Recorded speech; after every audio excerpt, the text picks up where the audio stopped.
Je m'appelle Jean-Pierre Martin, et depuis 30 ans, l'odeur de la vigne a été le métronome de ma vie. C'est elle qui marque les saisons dans notre petit domaine niché au cœur des collines tranquilles du Luberon, un lieu que ma défunte épouse, Isabelle, et moi-même avons façonné à partir d'un lopin de terre sauvage de Provence. Nous étions montés de Marseille avec pas grand-chose d'autre que nos diplômes d'agronomie et un rêve commun de construire quelque chose qui durerait. Elle a consacré son génie à la terre, transformant une argile récalcitrante en rang de vigne parfumée, tandis que je mettais mon âme dans la vinification, apprenant à écouter le raisin. Isabelle est partie il y a 2 ans maintenant, et le silence qu'elle a laissé derrière elle est une autre forme de nature sauvage, une que j'apprends encore à apprivoiser. Ma fille, Chloé, m'appelle tous les soirs à 21h30 précise. Sa première question est toujours la même, posée avec le ton sec et efficace qu'elle a acquis dans sa vie à la défense. « Tu es seul, papa ?» Si je réponds oui, elle met fin à l'appel. Si je réponds non, une avalanche de questions sans suite, un contre-interrogatoire déguisé en inquiétude. Hier soir, pour la première fois, j'ai menti. Ce petit mensonge anodin a été la pierre qui a déclenché l'avalanche. Le téléphone a sonné alors que j'étais assis sur le banc en pierre de la terrasse, regardant les dernières lueurs du soir s'estomper derrière les alpilles. L'air était frais, imprégné du parfum terreux du thym, du romarin et du sol humide. Je tenais le vieux carnet de viticulture d'Isabelle, ses pages adoucies par son contact, l'encre pâlie par le soleil et le temps. Je savais que c'était Chloé. « Bonsoir, ma chérie », ai-je dit, ma voix plus douce que je ne l'avais prévu. « Papa. » Sa voix était tendue. « Tu es seul ?» J'ai regardé par-delà les vignes, leurs feuilles vert argentées ondulant sous une lune montante. La maison derrière moi était sombre, à l'exception d'une seule lampe dans le salon. C'était un espace conçu pour 2, un mas qui semblait encore caverneusement vide sans la présence calme et constante d'Isabelle. La douleur de son absence était une compagne familière. Oui, Chloé, ai-je menti, le mot ayant un goût étrange sur ma langue. Je suis tout seul. La ligne est devenue silencieuse. J'ai fixé mon téléphone, un nœud se serrant dans mon estomac. Quelque chose n'allait pas. D'habitude, ma réponse affirmative déclenchait sa tirade sur les systèmes d'alarme, sur les dangers de vivre si loin de la ville, un monologue qui semblait toujours plus relever du contrôle que de l'attention. Ce soir, il n'y avait qu'un silence abrupt. À 67 ans, j'ai appris à faire confiance au murmure silencieux de mon intuition, à la sagesse qui s'installe dans vos os après des décennies à écouter la terre. Et en ce moment même, cette intuition hurlait. La maison a craqué, un bruit familier de vieux bois qui se tasse. J'avais élevé Chloé entre ses murs, j'avais veillé sur Isabelle pendant sa dernière maladie dans notre chambre qui donnait sur la vallée. Je connaissais chaque soupir et chaque murmure de cette maison. C'est pourquoi le léger déclic du portillon au fond du jardin, celui qui mène à l'ancien chemin de service, a envoyé une décharge de glace dans mes veines. J'avais fermé ce portillon à clé cet après-midi. Je le faisais toujours. Mon souffle s'est coupé. Je suis resté parfaitement immobile sur le banc, niché dans l'ombre profonde de la terrasse. À travers le treillis de la glycine, j'ai vu une silhouette se déplacer le long du sentier en pierre, une ombre se découpant sur les champs éclairés par la lune. Quelqu'un était sur ma propriété. Mon cœur battait la chamade contre mes côtes. La gendarmerie était à une bonne demi-heure de route, une éternité dans ce genre de situation. Le fusil de chasse d'Isabelle était enfermé dans une armoire en acier dans le bureau, et dans mon chagrin, je n'avais jamais trouvé la volonté de demander à Chloé où elle avait mis la clé après le décès de sa mère. La silhouette s'est arrêtée au bord de la terrasse, juste au-delà du halo de lumière douce de la fenêtre du salon. Elle est restée là un long moment, observant simplement la maison. Puis, elle a fait demi-tour et est repartie par où elle était venue, se fondant dans l'obscurité d'où elle était apparue. J'ai attendu, comptant les battements de mon cœur, jusqu'à ce que le seul bruit soit le chant des grillons. Quand je me suis finalement levé, mes jambes tremblaient. Je suis rentré, verrouillant la porte-fenêtre, ma main tremblant si fort qu'il m'a fallu 2 essais. Et c'est là que je l'ai vue.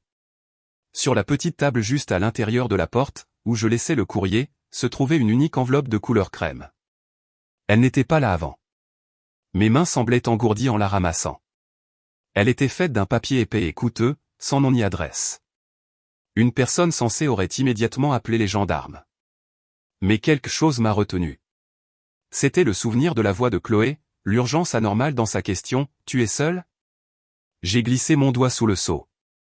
À l'intérieur se trouvait une photographie, imprimé sur un vieux papier légèrement brillant. On y voyait une Isabelle et un Jean-Pierre bien plus jeunes, debout devant un immeuble de bureaux élégants aux parois de verre. Nous semblions incroyablement jeunes, pleins d'un espoir si vif qu'il en était presque douloureux à voir. Entre nous se tenaient deux autres personnes. Un homme au sourire acéré et prédateur et une femme dont l'expression sévère semblait en contradiction avec la flûte de champagne qu'elle tenait à la main. Au dos, dans une écriture précise et inconnue, il y avait 3 mots, Projet Helios. 1995. Certaines dettes ne s'éteignent jamais. Ma bouche s'est asséchée. 1995. L'année où nous avons acheté ce domaine. L'année où Isabelle avait soudainement démissionné de son poste bien rémunéré dans une grande entreprise agrochimique lyonnaise. Elle était rentrée un après-midi, le visage pâle, et avait annoncé qu'elle avait reçu une prime de départ massive, assez pour acheter ce vignoble et commencer la vie dont nous avions toujours rêvé. J'étais si fou de joie que je n'ai jamais posé de questions. Nous étions noyés sous les dettes, vivant dans un petit appartement, et son offre ressemblait à un miracle. Mais Isabelle avait adoré son travail de chercheuse. Pourquoi aurait-elle tout quitté? J'ai de nouveau regardé la photographie, les visages des inconnus. L'homme avait sa main sur l'épaule d'Isabelle, un geste qui ressemblait moins à de la camaraderie qu'à de la possession. Qui étaient ces gens? Et pourquoi cette photographie était-elle laissée sur ma terrasse maintenant, 2 ans après la mort d'Isabelle? Le téléphone a sonné à nouveau, si fort que j'ai failli laisser tomber la photo. Le numéro était masqué. Allô? Ma voix n'était qu'un murmure fluet. Monsieur Jean-Pierre Martin. La voix d'un jeune homme, calme et professionnel. Oui. Je m'appelle Antoine Dubois. Je suis avocat. Je vous prie de m'excuser pour l'heure tardive, mais il est devenu impératif que je vous joigne. Votre fille a empêché mes appels de vous parvenir. Ma prise sur le téléphone s'est resserrée. De quoi s'agit-il? Je représente la succession de Monsieur Gilles Lemaire. Il est décédé il y a 6 mois. Vous êtes mentionné dans son testament, Monsieur Martin. Vous et votre défunte épouse. La pièce a semblé basculer. Je ne connais personne de ce nom. Peut-être pas, dit doucement Maître Dubois. Mais j'ai des raisons de croire que vous connaissiez son partenaire en affaires il y a 30 ans. Un homme nommé Philippe Renaud. J'ai baissé les yeux sur la photographie, sur l'homme au sourire prédateur. Le nom a résonné comme une cloche discordante du passé, un nom qu'Isabelle n'avait mentionné qu'à voix basse, avec anxiété. Que veulent-ils? Monsieur le maire est décédé, Monsieur Martin. Mais il a laissé quelque chose pour vous. Quelque chose qu'il estimait vous être dû. C'est une confession, et un transfert légal d'actifs. Des actifs que votre fille essaie de vous empêcher de recevoir. Il a fait une pause. Dites-moi, Chloé vous a-t-elle appelé tous les soirs? Vous a-t-elle demandé si vous étiez seul? Une terreur froide m'a envahi. Comment savez-vous cela? Parce qu'elle a déposé une requête auprès du juge des tutelles. Elle prétend que vous souffrez d'un déclin cognitif, que vous n'êtes plus compétent pour gérer vos propres affaires. Elle a utilisé ses appels nocturnes pour constituer un dossier sur votre isolement et, selon ses propres termes, votre paranoïa grandissante. Les mots ont été un coup physique. Chloé. Ma Chloé, essayant de me faire déclarer incapable. Ce n'est pas possible, ai-je balbutié, mais une centaine de petits moments se sont soudainement mis en place, l'insistance de Chloé à gérer mes finances après la mort d'Isabelle, son dédain quand je parlais d'agrandir le domaine, les suggestions constantes et subtiles de son mari, Bastien, pour que je déménage dans une maison de retraite, plus gérable, plus près d'eux à Paris. Je vous assure que c'est tout à fait possible, a dit l'avocat. C'est pourquoi je devais vous joindre. Monsieur Martin, Monsieur le maire vous a laissé un document, un contrat de cession de brevet signé par votre femme en 1995, et une lettre expliquant tout. Je dois vous les remettre en personne, avant que votre fille n'intensifie ses procédures judiciaires. Quel genre de contrat? Le genre qui prouve que votre femme était la véritable créatrice du projet Helios, et le genre qui fait de vous l'héritier légitime de la moitié d'une fortune considérable. Le genre de fortune, Monsieur Martin, qui motiverait quelqu'un à faire déclarer son propre père mentalement inapte. Il a fait une pause, sa voix devenant urgente. Êtes-vous certain d'être seul dans cette maison? J'ai pensé à l'enveloppe sur ma table, à la silhouette silencieuse dans mon jardin. Je ne sais plus, ai-je dit, les mots s'étranglant dans ma gorge. Écoutez-moi très attentivement. Ne parlez de cet appel à personne, surtout pas à votre fille. Je suis dans le Luberon en ce moment. Je peux être à votre domaine dans un quart d'heure. Pouvez-vous vous mettre en sécurité jusque-là? J'ai regardé autour de moi dans mon salon, le fauteuil usé où Isabelle lisait, les photos d'une Chloé souriante et heureuse sur la cheminée. La pièce, mon sanctuaire, m'a soudain semblé être une cage tissée de secrets et de mensonges. Monsieur Martin. La voix de Maître Dubois était vive d'inquiétude. Je suis là, ai-je dit, ma propre voix étonnamment stable. Je vous attendrai. Verrouillez vos portes. Ne laissez entrer personne, peu importe qui c'est. Il a raccroché. Je suis resté dans le silence, la photographie dans une main, le téléphone dans l'autre.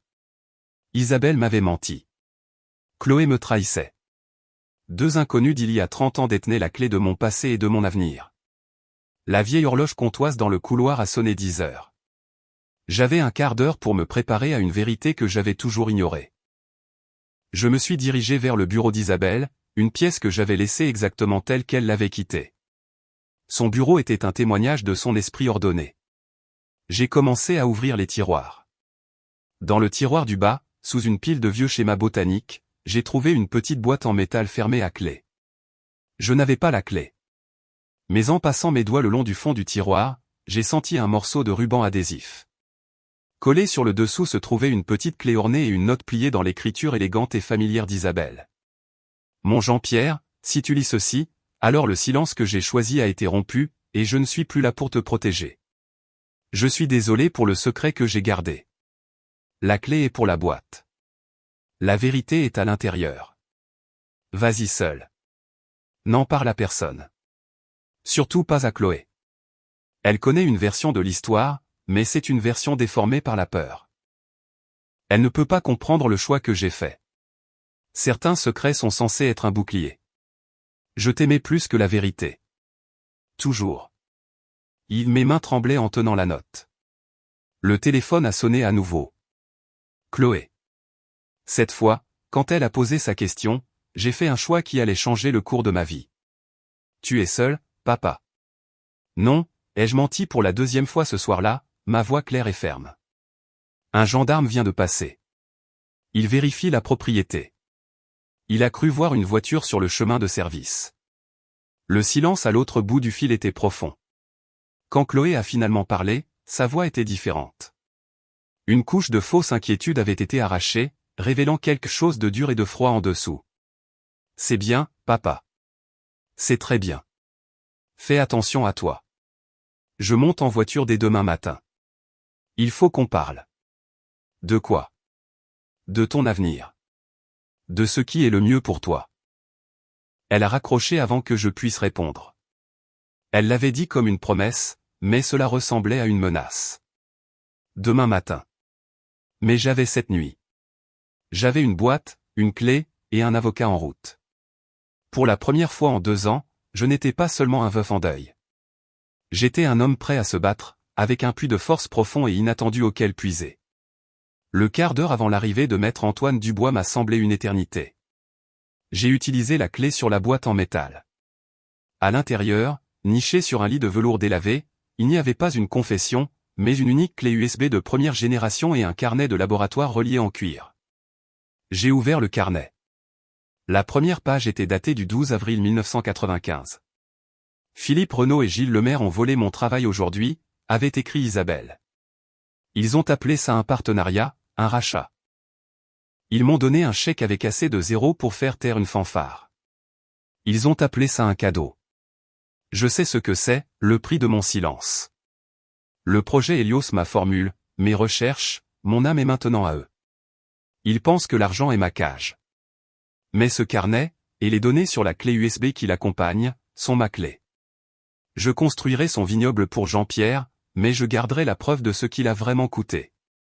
J'ai continué à lire, mon cœur se serrant à chaque mot. Isabelle avait tout documenté, les nuits blanches, la percée qu'elle avait faite, la façon dont ses supérieurs, Renaud et Lemaire, l'avaient lentement mise à l'écart, s'appropriant sa formule et la recadrant comme leur propre génie collaboratif. La prime avait été une somme dérisoire comparée aux millions que leur entreprise, Agrisainte, allait finalement valoir. C'était de l'argent pour acheter son silence, purement et simplement. Et Chloé savait. Elle connaît une version de l'histoire. Isabelle avait dit à notre fille qu'elle avait été flouée, que les fondations de notre vie étaient construites sur un accord commercial qui avait mal tourné. Elle avait chargé Chloé d'une honte secrète, d'un héritage de victimisation que ma fille, à sa manière, essayait maintenant de réparer, en prenant le contrôle. Des phares ont balayé la fenêtre du salon. C'était une berline modeste, pas la voiture de luxe que j'aurais pu attendre d'un avocat parisien. Un jeune homme, probablement pas encore trentenaire, avec des yeux bienveillants et un costume légèrement froissé, est sorti et s'est approché de la terrasse. C'était Antoine Dubois. Au moment où j'ouvrais la porte, une autre paire de phares est apparue, montant mon long chemin de terre bien trop vite. Un SUV noir et élégant. La voiture de Chloé. Elle n'attendait pas le lendemain matin. Monsieur Martin, a demandé Antoine Dubois, les yeux écarquillés d'alarme en voyant le véhicule approcher. Entrez, ai-je dit, le tirant dans la maison et verrouillant la porte derrière lui. C'est ma fille. Chloé était sortie de sa voiture avant même que le moteur ne soit coupé. Elle s'est dirigée vers la porte d'entrée, non pas avec la démarche d'une fille inquiète, mais avec l'assurance d'une personne prenant possession des lieux. Elle avait une clé. Je l'ai entendue gratter dans la serrure. Papa, a-t-elle appelé, sa voix résonnant dans l'entrée. Je sais que tu es là. Qui est avec toi? Antoine et moi étions figés dans le couloir faiblement éclairé. Ne répondez pas, a-t-il chuchoté. Elle n'a aucun droit légal d'entrer sans votre permission. Papa, j'ai parlé avec la gendarmerie. Aucun agent n'a été envoyé à la propriété ce soir. Tu m'as menti. C'est pas été lourd sur le parquet. C'est de ça que je m'inquiétais. Cette confusion, cette paranoïa. J'essaie de t'aider. Il a traversé les pièces du rez-de-chaussée, sa recherche méthodique. L'homme qui t'a appelé, c'est un prédateur, papa. Il profite d'un homme en deuil. Laisse-moi m'en occuper. Laisse-moi te protéger, comme maman l'aurait voulu. L'invocation du nom de sa mère a envoyé un éclat de colère à travers mon chagrin.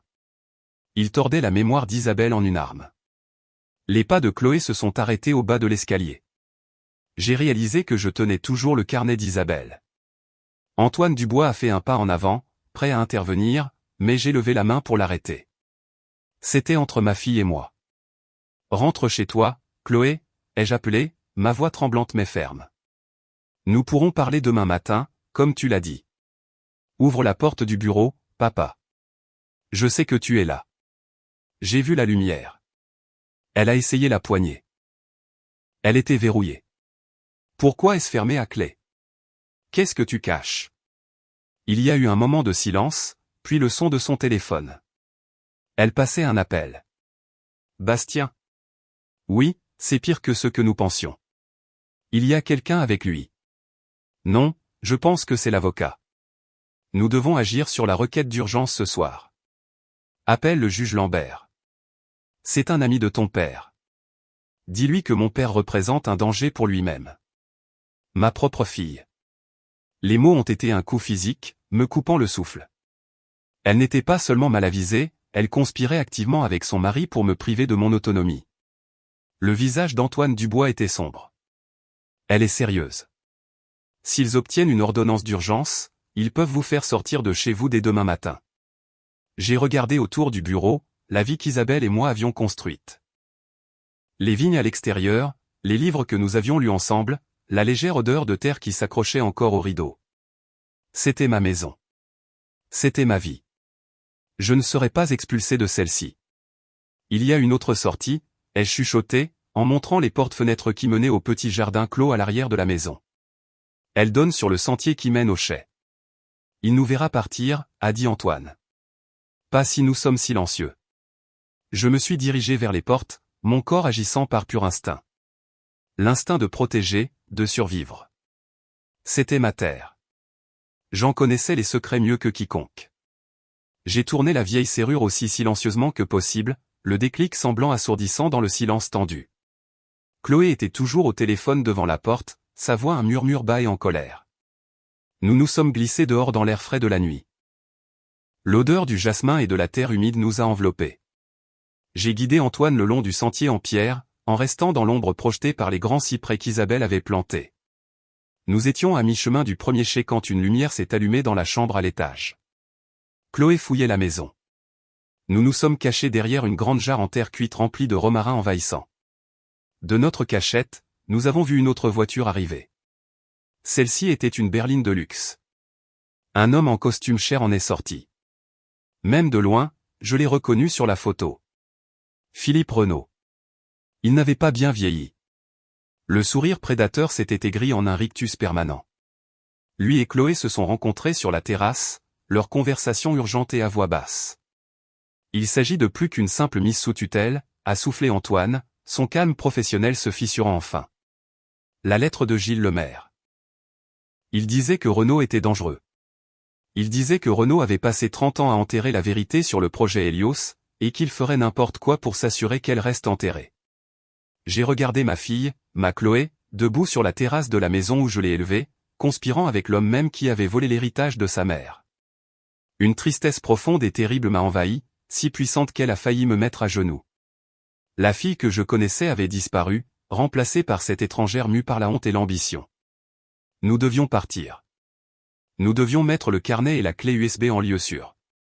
J'ai conduit Antoine au plus vieux chai, à la lisière de la propriété, une relique des anciens propriétaires. À l'intérieur, au milieu de l'odeur des sarments de vigne et du mou, se trouvait une vieille Citroën 2CV que nous utilisions pour les courses au village. Isabelle l'appelait « la mémère ». Elle n'est pas belle, disait-elle, mais elle est têtue. Je ne l'avais pas démarrée depuis un an, mais je savais qu'Isabelle l'avait maintenue en état de marche. C'était sa façon de faire. Elle va démarrer, a demandé Antoine, sa voix pleine de doute. Elle est têtue, ai-je répondu, en tirant les clés d'une boîte magnétique cachée sous l'aile, un endroit que seule Isabelle et moi connaissions. Le moteur a tourné avec un grognement de protestation, puis a pris avec un rugissement fort et cliquetant. Tant pis pour la discrétion. Accrochez-vous, ai-je dit, et j'ai passé la première. Nous sommes sortis en trompe du chai, défonçant les vieilles portes en bois, et avons rebondi sur le chemin de service en terre qui longeait l'arrière de ma propriété. Dans le rétroviseur, j'ai vu Chloé et Renaud se retourner, leurs visages illuminés par l'éblouissement soudain de nos phares. Le SUV noir a rugi à son tour. Une poursuite que je n'avais jamais imaginée, dans une voiture que je n'avais pas conduite depuis des années, par une nuit qui avait brisé mon monde. J'ai agrippé le volant, mes jointures blanches. Ils pensaient que j'étais un vieil homme confus, une relique à gérer. Ils avaient oublié que c'était moi qui avais apprivoisé cette terre, qui en avais appris chaque courbe et chaque creux. J'étais Jean-Pierre Martin, et c'était mon domaine. Ils n'allaient pas me le prendre. La vieille 2CV cahotait et cliquetait alors que nous dévalions le chemin de service non pavé, un nuage de poussière s'élevant derrière nous. Les phares du SUV de Chloé devenaient de plus en plus brillants dans le rétroviseur. Elle rattrapait facilement son retard. Mon cabinet est à Avignon, a dit Antoine Dubois, sa voix tendue alors qu'il se calait contre le tableau de bord. Si nous pouvons atteindre la départementale, nous pouvons les semer. J'ai un coffre-fort là-bas. Le carnet, la clé USB, ils seront en sécurité. Ils s'attendront à ce que nous nous dirigions vers la départementale, ai-je dit, ma concentration entièrement tournée vers la route familière devant moi. Chloé connaît toutes les routes pour descendre de cette colline. J'ai ralenti juste assez pour négocier un virage en épingle serrée, les pneus crissant en signe de protestation. Le SUV derrière nous a été forcé de freiner brusquement, sa tenue de route supérieure le maintenant à peine sur la route. Dans ce bref instant, j'ai vu le visage de ma fille, un ovale pâle de colère et de panique derrière le volant. À côté d'elle, Philippe Renaud était au téléphone, son expression froide et calculatrice. Il n'était pas un simple passager, il dirigeait cela. Il y a un autre chemin, ai-je dit, en prenant une décision. Ce n'est pas une route. Pas vraiment. J'ai tourné brusquement le volant vers la droite, faisant sortir la voiture du chemin de terre pour l'engager sur un ancien chemin de transhumance, un sentier étroit envahi par les herbes sauvages et les chênes kermès tenaces. Les branches griffaient et crissaient contre les côtés de la 2CV. C'était comme si la garrigue elle-même essayait de nous retenir. « Monsieur Martin, vous êtes sûr de vous ?» a crié Antoine par-dessus le rugissement du moteur. J'ai aidé à défricher ce sentier avec Isabelle il y a 20 ans après les incendies d'été, ai-je répondu, ma voix calme malgré l'adrénaline qui parcourait mes veines. Je sais où il mène. C'était un chemin de mémoire. Je me souvenais où le sol était le plus meuble après les pluies, où les racines de chênes anciens créaient des bosses traîtresses, où le sentier se rétrécissait à peine à la largeur de la voiture. Le SUV a suivi, mais il était trop large, trop bas. J'ai entendu un grand craquement et un raclement métallique derrière nous. Un des pneus coûteux du SUV, peut-être, ou une pièce de sa suspension finement réglée. Ils ont été contraints de ralentir. Nous avons débouché sur une route goudronnée à une seule voie que je n'avais pas empruntée depuis des années. Elle menait à l'ancienne carrière, abandonnée depuis longtemps. De là, une série de petites routes sinueuses nous mènerait finalement à la ville, à des kilomètres de la départementale qu'ils surveillaient sûrement.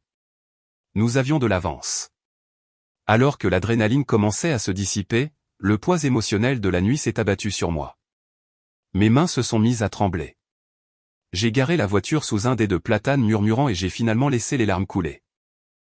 C'étaient des larmes de deuil pour Isabelle et le secret qu'elle avait porté, des larmes de trahison pour la fille que j'avais perdue, et des larmes d'épuisement pur et terrifiant. Antoine Dubois est resté silencieux à côté de moi, me donnant l'espace de m'effondrer. Quand mes sanglots se sont calmés en respiration haletante, il a parlé doucement. La lettre de Gilles Lemaire, a-t-il dit, ce n'était pas seulement une confession. C'était des excuses. Il était mourant, et il ne pouvait pas vivre avec ce que lui et Renaud avaient fait à votre femme. Il a créé une fiducie. Les actifs de sa moitié des actions d'Agrisinte, légalement détournés vers vous. Il voulait que vous ayez les ressources pour combattre Renaud si vous choisissiez de le faire. Il m'a tendu un mouchoir. Vous n'êtes pas seul dans cette affaire. J'ai essuyé mes yeux, une nouvelle détermination se durcissant en moi. Il ne s'agissait plus seulement de ma maison ou de ma liberté. Il s'agissait d'honorer l'héritage volé d'Isabelle. Il s'agissait de justice. De quoi est mort Gilles Lemaire, ai-je demandé. Antoine a hésité. D'une crise cardiaque. Mais il mentionne dans sa lettre que Renaud lui avait rendu visite une semaine auparavant. Il a dit que c'était une visite amicale, mais il a senti que c'était un avertissement. Nous sommes restés silencieux un moment, l'implication flottant dans l'air frais de la nuit. Nous devons remettre ces preuves aux autorités, ai-je dit. Pas seulement dans un coffre-fort à votre cabinet. Quelqu'un de plus haut placé. Le parquet national financier, peut-être? Quelqu'un que Renaud ne peut pas influencer. Je suis d'accord, a dit Antoine. J'ai un contact au PNF à Paris. Une de mes anciennes professeurs de droit. Elle est coriace, et elle n'a pas peur des gens puissants. Il a passé l'appel. En écoutant sa partie de la conversation mesurée, professionnelle, exposant les faits bruts de vol d'entreprise, de fraude et de possibles actes criminels, j'ai serré le carnet d'Isabelle contre ma poitrine. Elle avait pensé que son secret était un bouclier pour nous protéger. Mais ce n'était pas le cas. Un secret est un mur. Il ne protège pas, il isole seulement. Ce qu'Isabelle avait vu comme un sacrifice aimant était devenu une graine de honte chez notre fille, une graine que Philippe Renaud avait soigneusement cultivée en une récolte de trahison. Nous avons fait le reste du trajet jusqu'à Avignon en silence, en empruntant les petites routes. Le ciel commençait à s'éclaircir à l'est lorsque nous avons atteint l'immeuble de bureau anonyme où Antoine Dubois exerçait. Son contact, une femme nommée Hélène Mercier, avait accepté de nous y rencontrer. Pendant que nous attendions, j'ai regardé mes mains, tachées de terre et de graisse de la vieille 2CV. Mes vêtements étaient déchirés par notre fuite à travers le chemin de transhumance. Je ressemblais probablement à l'homme paranoïaque et confus que Chloé avait décrit dans sa requête. Mais pour la première fois en 2 ans, je ne me sentais pas perdu. Je ressentais un but que je croyais mort avec Isabelle. Je n'étais pas seulement le gardien de sa mémoire, j'étais le gardien de sa vérité. 1 heure plus tard, assis en face de la procureure adjointe Hélène Mercier, j'ai raconté mon histoire. J'ai parlé du domaine, de ma vie avec Isabelle, des appels nocturnes de ma fille et de la photographie sur ma terrasse. Antoine a lu des passages du carnet sur un ordinateur portable. La voix d'Isabelle, à travers ses écrits, était claire alors qu'elle détaillait la formule, l'architecture et la chronologie du vol. La clé USB corroborait tout. Mercier a écouté attentivement, son expression illisible. Quand nous avons eu fini, elle m'a regardé, son regard direct et pénétrant. Monsieur Martin, êtes-vous préparé à ce qui va suivre? Si nous poursuivons cette affaire, votre fille fera l'objet d'une enquête pour complicité. Votre vie de famille, les choix de votre femme, tout cela deviendra public. J'ai pensé à Chloé, son visage pâle et furieux dans mon rétroviseur. J'ai pensé à la petite fille qui m'apportait des bouquets de coquelicots des champs. L'amour, ai-je réalisé, ne consiste pas à protéger nos enfants de la vérité. Il s'agit de leur donner la force d'y faire face. Ma fille a fait son choix lorsqu'elle s'est alliée à Philippe Renaud, ai-je dit, ma voix stable. Maintenant, je dois faire le mien. Je suis prêt. Le soleil était entièrement levé lorsque nous avons quitté le bureau. Le monde semblait à la fois le même et irrévocablement différent. Antoine m'a conduit dans un petit hôtel tranquille. Avant de partir, il s'est tourné vers moi. Vous avez été incroyablement courageux la nuit dernière. J'étais un père protégeant sa maison, ai-je dit. Il n'y a rien de plus courageux, et rien de plus ordinaire. 3 mois ont passé. Ce fut un tourbillon de réunions juridiques, de dépositions et de journées tranquilles passées dans un petit appartement meublé, à attendre. Le domaine, ma maison, faisait partie d'une enquête fédérale, une scène de crime. Je n'étais pas autorisé à y retourner. La solitude était profonde, d'un autre genre que celle à laquelle je m'étais habitué. C'était la douleur du déracinement. Philippe Renaud a été arrêté. Les preuves contenues dans le carnet et sur la clé USB ont été la clé qui a ouvert une enquête beaucoup plus vaste sur des décennies de fraude d'entreprise. La mort de Gilles Lemaire a été réexaminée. Une autopsie a révélé des traces d'un médicament obscur à action rapide qui induit un arrêt cardiaque. C'était un meurtre. Chloé a également été arrêtée. Elle a été accusée de complicité et de tentative d'escroquerie pour la demande de mise sous tutelle. Son mari, Bastien, a demandé le divorce en 1 semaine. La vie qu'elle avait si soigneusement construite s'est effondrée. Je l'ai vue une fois, lors d'une audience préliminaire. Elle avait l'air mince, diminuée, perdue. Elle n'a pas voulu croiser mon regard. Il n'y avait pas de colère dans mon cœur, seulement une profonde et caverneuse tristesse pour la fille qu'elle avait été et l'adulte qu'elle n'avait pas réussi à devenir. Finalement, le jour est venu où Hélène Mercier m'a appelé. L'enquête sur votre propriété est terminée, monsieur Martin. Vous pouvez rentrer chez vous. Antoine Dubois m'a ramené sur la route sinueuse du Luberon. Alors que nous passions la dernière colline et que le domaine est apparu, mon souffle s'est coupé. Les vignes étaient luxuriantes, une mer de vert profond sous le soleil de l'après-midi. La maison se tenait là, telle que je l'avais laissée, solide et en attente. Elle était blessée, hantée par les événements de cette nuit, mais elle était toujours la mienne. J'ai passé l'année suivante à guérir. Je me suis jeté dans le travail de la vigne, trouvant du réconfort dans le rythme de la taille et des vendanges. Le travail physique a réparé mon esprit. J'ai réappris à dormir toute la nuit. J'ai commencé à mettre en bouteille notre propre vin sous une petite étiquette, suivant les notes méticuleuses d'Isabelle. Je me suis fait des amis au village. Lentement, prudemment, j'ai commencé à reconstruire ma vie, non pas comme le veuf d'Isabelle, mais comme moi-même. La fortune que Gilles Lemaire m'avait laissée reposait dans une fiducie, intacte. J'avais mon domaine. J'avais mon travail. C'était suffisant. Un soir, un an jour pour jour après mon retour, une voiture s'est engagée dans mon allée. C'était Chloé. Elle avait purgé 6 mois dans une prison à faible sécurité et était maintenant en probation. Elle avait l'air plus âgée, l'arrogance avait disparu de sa posture, remplacée par une humble quiétude. Elle n'est pas venue à la porte. Elle est simplement restée près de la clôture, regardant les vignes que sa mère avait achetées avec son silence.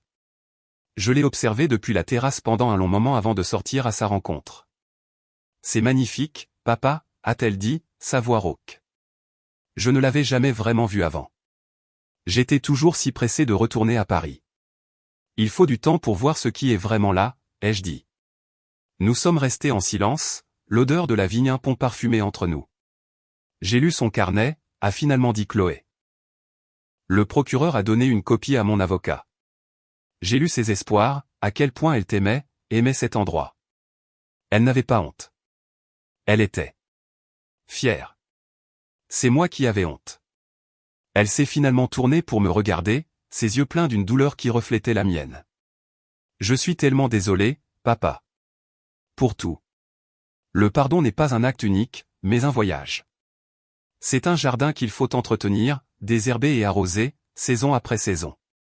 Je ne savais pas si le sol de notre relation était encore assez fertile pour qu'il puisse y pousser. Pourquoi es-tu là, Chloé, ai-je demandé doucement.